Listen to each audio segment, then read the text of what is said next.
Basi ninawakaribisha katika kipindi chetu cha Maji Yenye Uzima. Ambaye ananena pamoja na wewe ni Apostle Hosea Kimani wa Mbogo. Tuko located Free Area Home Center katika mji wetu wa Nakuru. Tunaongea kuhusu habari ya kusikia sauti ya Bwana. Ni vizuri kila mwanadamu ajifundishe jinsi ambavyo Mungu anaongea. Na Mungu wetu anatupenda sana. Katika Yeremia 29:11 inasema mawazo ya Mungu kwetu sio mabaya, ni mawazo mazuri, anatuwazia mambo mazuri.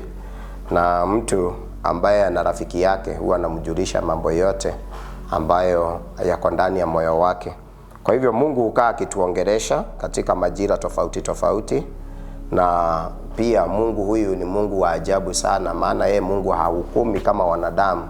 Wakati Mungu anakuja kuongea kuhusu habari ya maisha yetu, wakati mwingine wakati wa hukumu watu watashangaa tukifika mbinguni vile Mungu huwa anafanya maamuzi kwa yale mambo ambayo sisi wakati mwingine tunayahesabu kuwa ni anguko kubwa kwa maisha yetu, lakini kwake Mungu yeye ana njia tofauti na mwanadamu.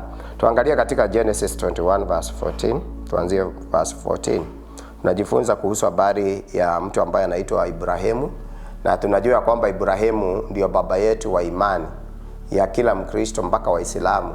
Yeye wanamtambua sana kuliko hata Wakristo kwamba Ibrahimu ni baba wa imani, maana yeye ndio ndani yake tumewekwa katika msingi wa baraka za baba Ibrahimu, Isaka na Yakobo. Lakini tunataka tuangalie Ibrahimu leo na mtu mwingine ambaye anaitwa Ishmaeli, na tuangalie pia mjakazi ambaye pia alikuwa kwa njia moja ama nyingine alikuwa ni mke wa Ibrahimu. Katika verse 14 nasema Ibrahimu akaamka asubuhi na mapema, akatoa mkate na kiriba cha maji, akampa Hajiri, akajitwika begani pake, na kijana akamruhusu, naye akatoka akapotea katika jangwa la Beersheba. Nataka kusema hivi, mambo ya kiungu wakati mwingine yanatatanisha sana. Maana mambo yale maybe sisi kama wanadamu tunayahesabu kuwa ni anguko, kwa Mungu sivyo. Na leo wakati nitapokuwa ninaongea kuhusu habari ya sauti ya Mungu ikisikika kwa kijana, nitaongea mambo kadha katika hiyo ujumbe. Nikiongea kuhusu habari ya huyu ambaye ni mjakazi, Biblia inasema Hajiri, tunajua alikuwa mfanyikazi wa mtu ambaye anaitwa Ibrahimu. Na mara nyingi sijui kwa nini wale wasichana ambayo ni maid mara nyingi huwa wanamalizia, nadhani hii roho ilitoka tu hapa kwa Ibrahimu, ya kwamba huwa wanamalizia kuwa ni mojawapo wa ndoa, ama wanajikuta katika zile ndoa kwa njia moja ama katika njia tofauti. Lakini tunajua kwamba Sarai alifika mahali akashindwa kukusubiri zile ahadi za Bwana. Na wakati mwingi tukishindwa kusubiri yale mambo Mungu amesema katika maishani mwetu, wakati mwingine tunajitafutiaga njia za mikato, zinaitwa njia za mikato. Na zile njia za mikato kwa wanadamu ni sura ambayo sio nzuri, lakini kwa Mungu kwa kiwango fulani ambayo tutajifundisha siku hii ya leo, na ndipoza hukumu za Mungu wakati mwingi zitatatanisha wanadamu. Tutaona ya kwamba Mungu akisema kitu, haijalishi yale makosa sisi tunaweza fanya kama wanadamu, lakini Mungu hufuata maagano.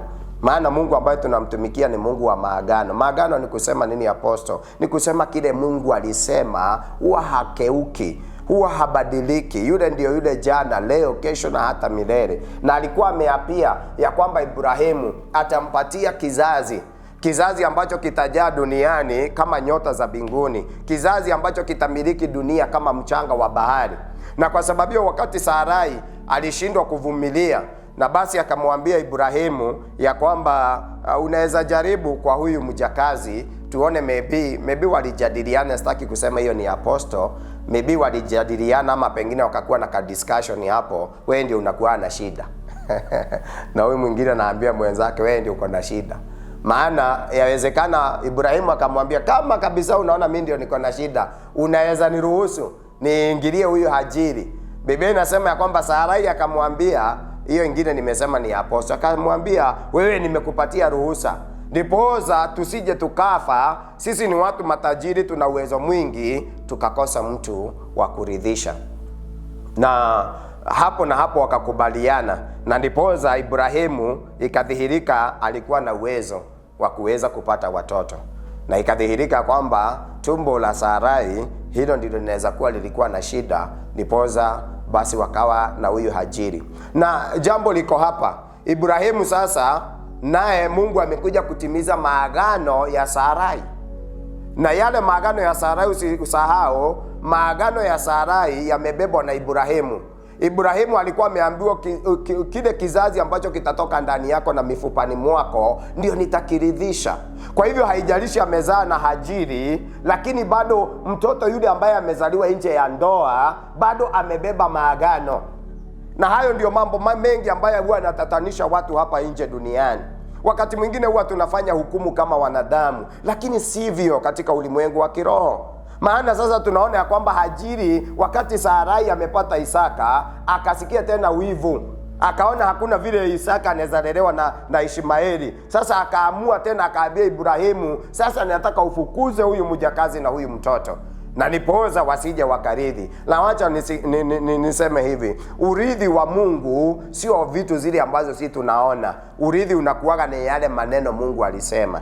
Nirudie tena hiyo, urithi wa Mungu kwa maisha yetu. Na huwa naona watoto wengi wana hiyo ujinga, watoto wengi hasa wa vijana. Ukikuta baba yako ana pesa, hata wengine ni wasichana, unaona wamekataa kuolewa, wamekwamilia kwao ati kwa sababu wazazi wao wako na pesa. Urithi wa Mungu sio vitu zile zinaonekana kwa macho ya nje. Urithi wa Mungu unatokana na zile ahadi ambazo Mungu aliahidia. Hizo ndio huwa zinasababisha wanadamu kunawiri. Na nipoza kama wewe umebeba ahadi za Bwana, ama unajua kwamba uko katika lineage ya baraka, ustahili kuangalia vitu vile umepata, unastahili kutumia ile ahadi ya Mungu kuweza kufanya mambo mengi hapa duniani pia na wewe ukafanikiwa. Maana urithi hautokani tu na vile vitu vinaonekana. So Sarai kwa mtazamio wake, naona ya kwamba aliona sasa vitu vile ambavyo wamebarikiwa nayo na Ibrahimu, Ishmaeli hatarithi. Na kwa sababu hiyo sasa wafukuzwe pamoja na mama yake. Na Ibrahimu amefanya kitu kizuri sana. Hakuamuka asubuhi na kuwagombanisha awafukuze. Aliamuka asubuhi, Biblia inasema, akachukua kiriba, akakiweka maji, na kisha akawapatia na akawaacha katika janga waweze kutembea ndani. Na hiyo inaashiria nini? Inaashiria kwamba lilikuwa tukio la kusema, mimi Ibrahimu, licha ya kwamba sijawapatia vitu vingi, lakini nimewabariki. Baraka ni za aina nyingi, mpendwa, siku hii ya leo. Na Bible inasema wakati walipokuwa wanaendelea na safari yao, maji yale katika kiriba yakaisha. Na wakati yaliisha, huyu mama akajaribu kutembea na huyu mtoto mpaka akaona amefika mahali pa kuzimia. Na wakati aliona huyu mtoto amefika mahali pa kuzimia, sasa ni kusema hajielewi, hana nguvu tena ya kutembea, akamweka kando ya kijito cha maji ambacho kilikuwa kimekauka, na kisha yeye akaenda mbali. Hivyo ndio Bible inasema kiwango mahali mtu anaweza akarusha mshale ukaweza kufika. Na ndipoza Bible inasema, na ndipoza asione mtoto wake akifa mbele ya macho yake. Kama kuna kitu kinakuwa kigumu sana, ni uone mtu akifa, akikata moyo, akikata roho. Kuna brother fulani alikuja kanisani, akaniambia anataka nimuombee. Ni kwa sababu wakati kulikuwa na mafuriko, wakati damu ya Solai ilivunja na ikabeba watu, yeye alikuwa na watoto wake kwa nyumba. Na wakati maji yalikuja yakawabeba, yani hebu imagine, unaona mtoto wako akienda na hauwezi ukamsaidia. Sasa wale watoto walikuwa wananyoshea baba yao mkono wakimuita kwa jina, dadi tusaidie, dadi tusaidie. Sasa alikuwa ananiambia hiyo sauti za watoto zimeishi zikinena hivyo ndani yake. Yani huwa anahisi ni kama ni siku hiyo ya hayo majanga. Ni kwa sababu watoto wake walikufa akiwaona. Waliitisha msaada, hakuwa na chochote angefanya juu hata yeye alikuwa anapigania maisha yake. Ile damu ilikuja kwa kasi sana na ikabomoa manyumba ya kila watu na ikabeba watu. Yeye alienda akakwama juu ya miti akinieleza. Lakini sasa wale watoto sauti zao zimebaki kwa masikio yake, dadi tusaidie, dadi tusaidie. Hilo ni jambo zito sana. Na nipoza naye Hajiri akasema ya kwamba ni kwa sababu sitaki kuona mtoto wangu akifa, wacha nimweke mahali kwa mbali, nitakuwa ninamtazama lakini nisione roho yake ikikatika. Lakini nina ujumbe mzuri siku hii ya leo, na haijalishi yale mambo unaweza kuwa unapitia ama zile changamoto unaweza kuwa unapitia, kama mahali wewe uling'olewa. Wacha nirudie tena hiyo, haijalishi zile changamoto unaweza kuwa unapitia, kama mahali wewe uling'olewa, na kama sawasawa na zile ahadi ambazo Mungu amesema juu ya maisha yako. Na wacha niseme hayo ndio maisha yale mazuri sana. Watu wengi tunapitia changamoto nyingi sana za maisha, changamoto nyingi sana. Mojawapo ni director wetu ambaye ni Kiki, wacha nimtaje leo. Yeye amepitia changamoto nyingi sana. Mimi tunafahamikiana na yeye sana. Wakati mmoja alikuwa anauza CD na mimi nilikuwa natembea, mimi ni rider wa pikipiki hapa mji wetu wa Nakuru. Nimebeba sana karibu miaka 10 hapa kwa mji wa Nakuru. Mara nyingi yeye alikuwa anakuja, ananipata mahali kwa stage, mahali mimi nilikuwa ninabebea na CD. Alikuwa na CD zingine alikuwa anatengeneza za Waislamu hivi, wa Somali. Na anakuja, nikimuona ninamuita, ninamwambia nipatie. Hata siku nataka kujua CD ni gani, juu nilikuwa naangalia miguu naona ameparara. Ninajua ametembea muda mrefu sana. Ninamwambia nipatie CD moja tu nikupromote. Na ukweli hizo CD sikuwahi ziona. Sikuwa naenda kuziona, nilikuwa tu naenda naziweka kwa sababu nilikuwa ninamtazama vile ambavyo alivyo, ninamhurumia. Na leo hii naweza mpeana mfano na yeye, maana ninaongea kuhusu habari ya Hajiri ambaye amemweka mtoto wake amtazame kwa mbali na asione akikata moyo. Lakini Biblia inasema Mungu mwenyewe, wakati Hajiri alikuwa anamulilia Mungu kwa sababu ya mtoto sasa hajielewi, amefaint, kamelala kanagojea kukufa. Lakini neno la Mungu linanifurahisha, ninasema badala Mungu asikie Hajiri, alisikia sauti ya mtoto. Hilo jambo kwangu ni kubwa sana. Hebu nisikilize mtu wa Mungu. Kwa nini mama ndiye anaitana lakini Mungu anasikia sauti ya mtoto? Maana huyu mtoto ametoka kwa maagano. Huyu mtoto amezaliwa na mtu ambaye Mungu alikuwa amemuapia ya kwamba atambariki. Atabariki kizazi chake. Atabariki uzao ambao utatoka ndani ya mifupa yake. Mama anaitana akiwa mbali, lakini Bible inasema Mungu alisikia kilio cha mtoto. Alisikia kilio cha kijana. Hakusikia kilio cha mama yake. Na kwa sababu hiyo akaamusha Hajiri, akamwambia nenda karibu na mtoto sasa. Nenda uangalie pale kando, kuna kijito nitafanya, ni kwa sababu ya maagano yangu pamoja na Ibrahimu. Na hilo jambo linanitiaga moyo. Mimi mpendwa, haijalishi zile changamoto unaweza pitia kwa maisha. Wewe uling'olewa wapi? Je, uko na maagano na Mungu? Usiogope kwa maisha. Usijihisi ni kana kwamba Mungu amekutekeleza. Wakati mwingine huwa tunahisi ni kana kwamba Mungu hasikii dua zetu. Wakati mwingine tunasikia tumefika mwisho. Wakati mwingine tunasikia kulaani watu. Mwingine tunasema mtu wetu fulani ndiye anasababisha nisifanikiwe. Wachana na historia. Wewe jiunganishe na ahadi ambazo Mungu amekuahidia. Na mimi najua kwamba kwa sababu Mungu huwa anaongea, kuna mambo mengi sana Mungu amekuonyesha. Na mimi huwa naambia Wakristo kanisani, wakati Mungu amekuonyesha jambo, haijalishi litachukua muda mgani katika maishani mwako. Haijalishi itachukua miaka 20, miaka 10, miaka 5, haijalishi itafanyika hapo na hapo, maana Mungu akiahidi kitu kuna majira ambayo huja kutimiza lile jambo amesema. Mimi nakumbuka Mungu aliniahidi ya kwamba nitakuja mji wa Nakuru kuhubiri, na wakati hiyo ninasemaga nilikuwa mashamba. Mahali nilikuwa kwa nyumba ya nyasi. Hiyo nyumba ya nyasi tulikuwa na kitanda moja na kiti kimoja kicha mkeka, tu vitu vingine tunatengenezao na mikeka huku kando, na stulu moja na taa ya koroboi na mtungi moja. Kamtungi kalikuwa kanakaa kijeshi, kamtungi kamoja. Hiyo hapo ndio mimi niliolea my wife, na nampenda sana maana hakuniacha kwa ile ufukara nilikuwa ndani yake. Ndoa yangu ilianzia hapo. Na hata hiyo kitanda nilikuwa nimesaidiwa na my brother. Kwa hivyo niliolea kwa kitanda ya kusaidiwa. Lakini jambo ambalo huwa linanistua sana wakati na hudumu ujumbe kama huu, nikiwa pale kwa ile nyumba ya nyasi na kitanda ni ya kuazimwa, hiyo mazingara haungeipenda sana. Mungu alikuwa ananitokea kwa maono na ananionyesha siku hii ya leo. Ananionyesha nikiwa mtu mkubwa. Ananionyesha nikiombea watu wakiwa wamekufa wanafufuka katika ulimwengu wa kiroho. Alikuwa ananionyesha wakati huo nilikuwa nakaa katika hiyo nyumba ya nyasi.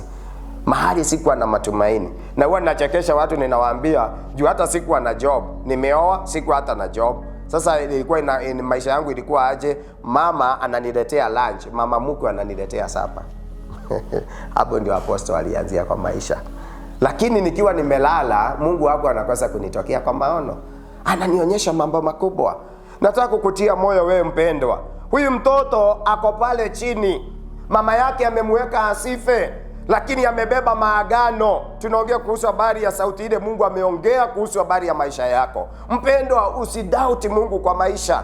Kama Mungu alisema ya kwamba atakuinua, wewe kaa subiri majira ya Bwana ambaye yanafaa kwa maisha yako. Kuna majira Mungu atakuja akutembelee. Kuna majira ambayo Mungu atakuja aibishe maadui ambayo wameishi wakikuchekelea. Kuna majira ambayo Mungu atakuja akupeleke mahali palipo juu sana. Watu wakikutazama watashangaa. Watauliza, kweli huyu ndio tunamjua? Na nipoza nimepeana mfano na director wetu ambaye ni Kariuki. Yeye nimekwambia nilikuwa nanunulia CD. Alafu wakati mwingine tulikuwa anakuja hapo, tunasimama kando na pikipiki tunaongea. Ananiambia alitoka nyumbani miguu. Siweji mwisho miguu mpaka town. Alafu ananiambiaga nilikuwa nampea hiyo 100 juu saa zingine mimi ndio nilikuwa mtu wa kwanza kununua. Tena anachukua miguu anarudisha mpaka kwa mke wake ndio wapate kitu ya kukula. Tena arudi town. Hebu imagine maisha kama haya. Na leo hii tuko chini yake. Ni vizuri watu wa Mungu kujifundisha neno la Bwana. Na hiyo ni kumaanisha kwamba kila mmoja ana ukuu ndani yake. Na yawezekana wakati mwingine umefinyiliwa. Shetani tu ndio huwa anatuonyesha kwamba tumefika mwisho. Sisi sio kitu, sisi ni ovyo. Shetani huwa anatuhubiria mambo mengi. Lakini hivyo alikuwa amehubiria ajili ya kwamba huyu mtoto lazima atakufa. Lakini wacha niseme hivi nikiwa mbele za Bwana, kama umebeba ahadi za Bwana, usiogopeshwe na jambo lolote. Hata zile changamoto unapitia kwa maisha zisikuogopeshe mpendwa. Mimi maisha yangu yalikuwa ya uchocholi. Nilikuwa na maisha mazito sana. Nakwambia kama nitakula lunch kwa mkono wa mama, nitakula sapa kwa mkono wa mama mkwe. Na hata wakati mmoja huwa tunakaa na mama mkwe hivi, ananiangalia anacheka sana. Juu wakati hiyo nilikuwa namwambia mama mkwe, siku moja nitakubeba na gari yangu. Ananichekelea. Ananiambia wewe radi ya hororiko. Wewe unaongea mambo gani wewe? Namwambia wewe ngojea, maana mimi nimebeba ahadi za Mungu kwa maisha yangu. Mpendwa, wewe ukibeba ahadi za Bwana, haijalishi kijito cha maji kinaweza onekana kana kwamba kimetindika maji, bado kuna kizima. Biblia inasema namna gani? Mungu akamwambia Hajiri, angalia hapo kando yenu, kuna kizima ambacho nimefanya kwa sababu ya kijana. Na mimi nataka kutangaza siku hii ya leo ya kwamba hata kana kwamba unajikuta katika hali ngumu, kuna kizima ambacho Mungu ameandaa hapo kando yako. Kuna mtu ambaye Mungu atatuma akushike mkono. Kuna mtu ambaye Mungu atamkosesha usingizi, ni kwa sababu ya maisha yako. Kama umebeba ahadi za Bwana, hakuna kufika mwisho kwa mtu wa Mungu. Hasa wakati unahisi ya kwamba umefika mwisho, huo ndio mwanzo wa Mungu wa kuja kukutembelea. Huo ndakuwa ndio mwanzo wa Mungu kuja kukukumbuka. Inakuwa ndio mwanzo wa Mungu kuja kutimiza ahadi ambazo amekuahidia. Nilikuwa na maisha mazito mpendwa. Hata mimi nilikuwa nahisi wakati mwingine, hata mimi nauliza Mungu, je, haya mambo kweli Mungu ananionyesha ni ukweli? Maana wakati hiyo ninayaona nikiamuka asubuhi. Na wacha nimalizie kusema hivyo. Katika hiyo nyumba siku moja karibu ituchome. Maana ilikuwa ni nyumba ambayo tulikuwa tumeweka kasili nikale kawa vijana wa ushago na makaratasi za nylon. Alafu tunaweka tu pattern tu wa karatasi zilikuwa zinakatwa za shule hivi, tu pattern tu ingi tu hivi. Alafu usiku moja nikasahau koroboi siku zima. Tulikuwa natumia koroboi wapendwa. Na upepo ukakuja ukagonga ile pasia. Alafu taa ikaanguka na ikamwaga mafuta, ile curtain ile pasia ikashika. Na mimi nilikuwa kwa ndoto. Wacha niwaambie, mtu yeyote mwenye uko na maagano na Mungu usijichanganye. Hayo maagano yatatimia. Haijalishi changamoto zenye zinaweza kuja kwa maisha. Usiku huo mimi nikaota nyumba ikichomeka. Na nilipoamka nikakuta kweli nyumba inachomeka. Pasia ilikuwa imeshika na ikaanzia kushika hiyo ceiling ya makaratasi za juala. Hata ilikuwa imeanzia kumwaga. Already inamwaga zile juala chini. Na wakati niliamka, kwa sababu nilikuwa kwa ndoto, nikaona kama ni bado ni ndoto. Nikagonga my wife. Yeye wakati aliamka ndiye aliweza kuamka na akavuruta pasia hivi, ikakatika. Na kila mtu anakuwa na alama mahali pake kwa ile juala ya kutukumbusha mahali Mungu alitutoa. Nataka kusema hivi, kuna kizima kiko hapo kando na wewe. Usivunjike moyo. Kama kuna ahadi ambazo Mungu amekuahidia, hautakufa kabla ya wakati wako. Katika Zaburi 118 verse 17, David anasema ya kwamba mimi sitakufa, nitaishi hai.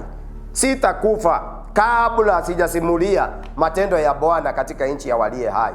Hata mimi nataka kukutangazia wewe siku hii ya leo. Hii sauti ambayo inakuongelesha imebeba matumaini ya maisha yako. Itasababisha kizima ambacho kiko kando yako kikaweza kuchipuka na maisha yako yakabadilika.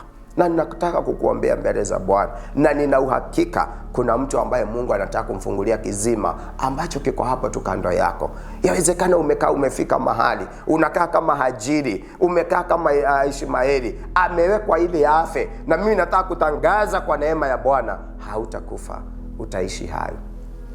Utasimulia matendo ya Bwana, vile ambavyo Mungu wetu ni mzuri juu ya maisha yako. Nataka kuomba pamoja na wewe mpendwa, na nataka kuwa na imani zaidi. Kuna mtu ambaye Mungu anapeleka kiwango kingine siku hii ya leo. Wengine kama sisi, kama ungepatiwa hiyo sura ya wakati huo na leo, hakuna mtu anaweza amini haya matendo ya Mungu anaweza akafanya. Hata wewe nataka kubadilisha anga yako kupitia katika dua za siku hii ya leo.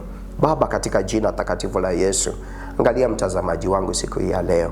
Neno lako Bwana nimelinena sawa sawa na vile umenielekeza. Kizima hicho kikachipuka kando ya huyo mtu ambaye alikuwa amepoteza matumaini. Wacha kukawa na uzima tena, na watu wengi wakanywa katika yale maji pia kupitia kwake, na kukawa na uzima. Wacha neno hili likaleta uhai, likaleta uzima. Asante Yesu, maana umeponya, umeuisha, umerejesha, umeinua, umebariki. Asante kwa sababu umesababisha watu wengi wakujue na wakupende wewe.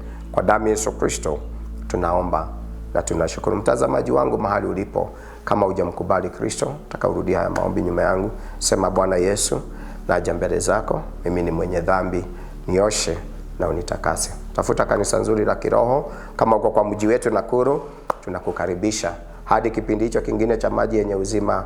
Mimi wako Apostle Hosea Kimani. Shalom, shalom, shalom.